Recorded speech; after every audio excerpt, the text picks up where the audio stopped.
I'm so far into my right brain right now, I don't know if I'm going to be able to talk because I've spent an entire kind of rainy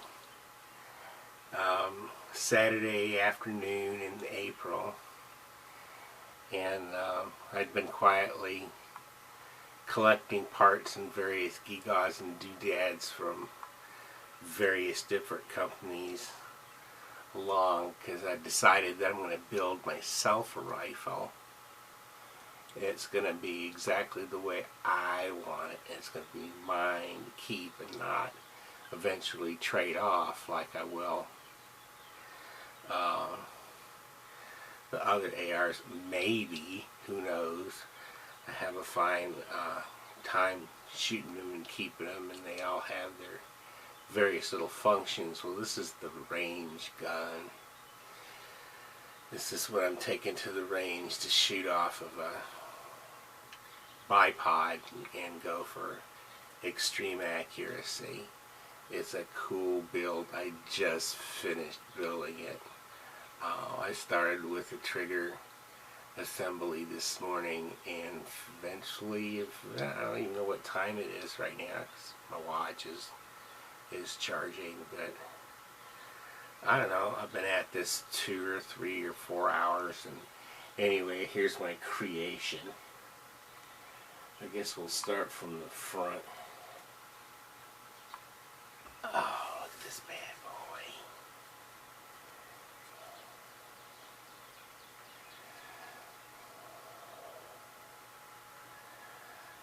Standard A2 flash hider attached to an 18-inch stainless steel nitrided barrel with bear claw swirl.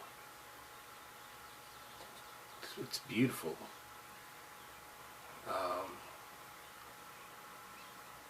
Fluting. It's quite unusual, and it's long. It's an 8-inch.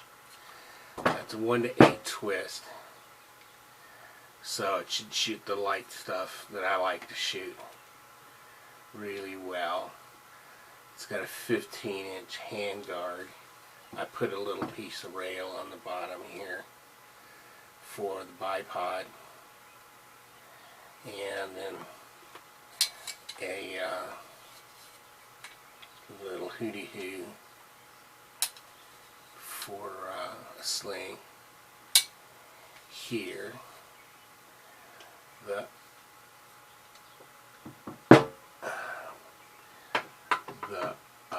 lower receiver is an Anderson Arms. Love those guys. See their logo here. I love infill painting them. This is the... Oh my God! It's a disaster! That's what I get for wielding rifles in an enclosed space. Let's see where we are. Yeah, we lost me. There's me. Okay, we're back. It's all good. The Anderson logo.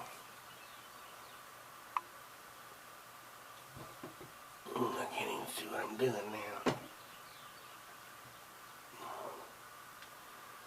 Which I feel painted.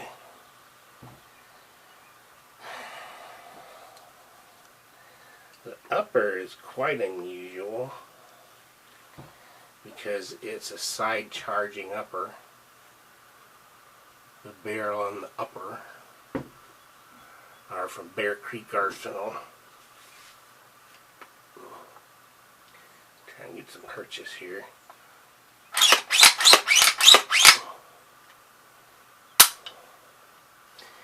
Nothing in the back here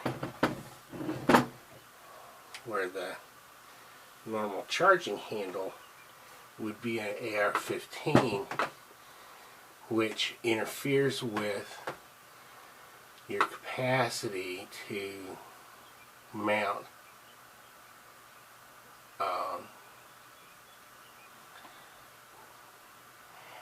an optic really low.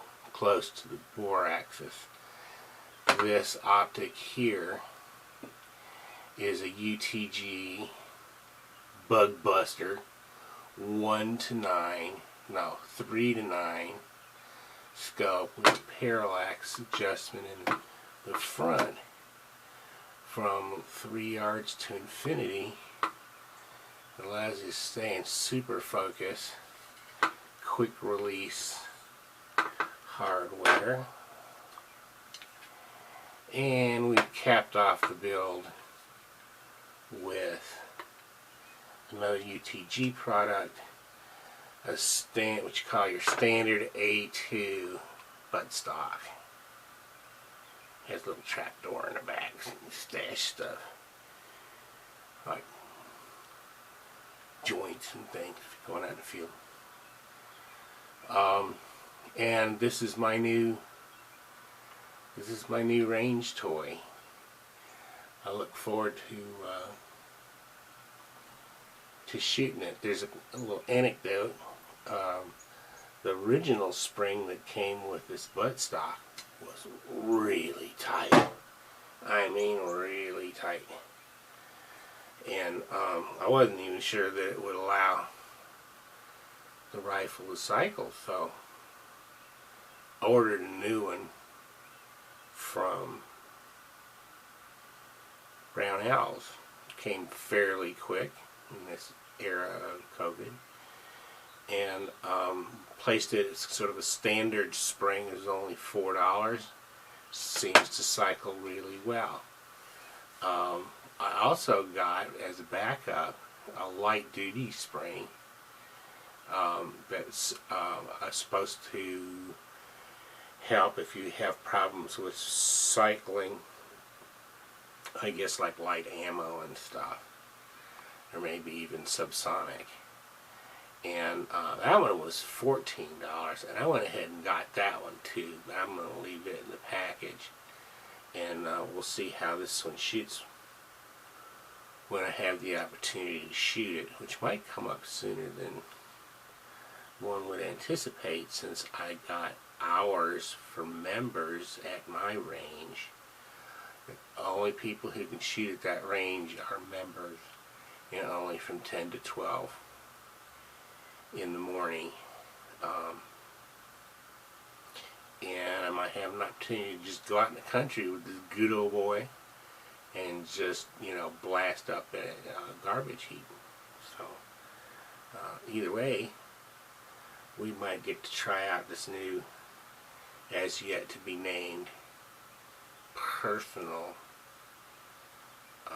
firearm.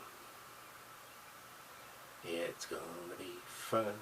It's gonna be fun. Had a great afternoon. God, it was just a great afternoon. Sipping coffee.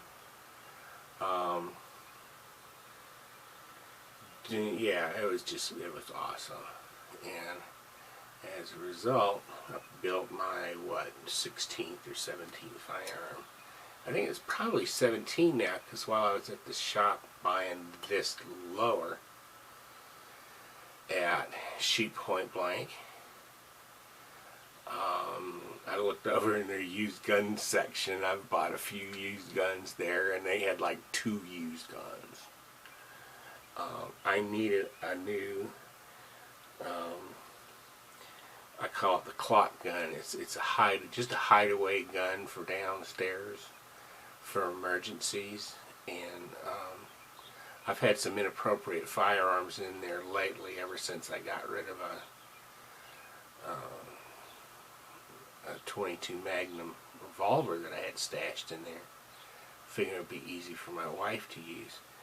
And I've never owned a 9mm in my life, but they had a used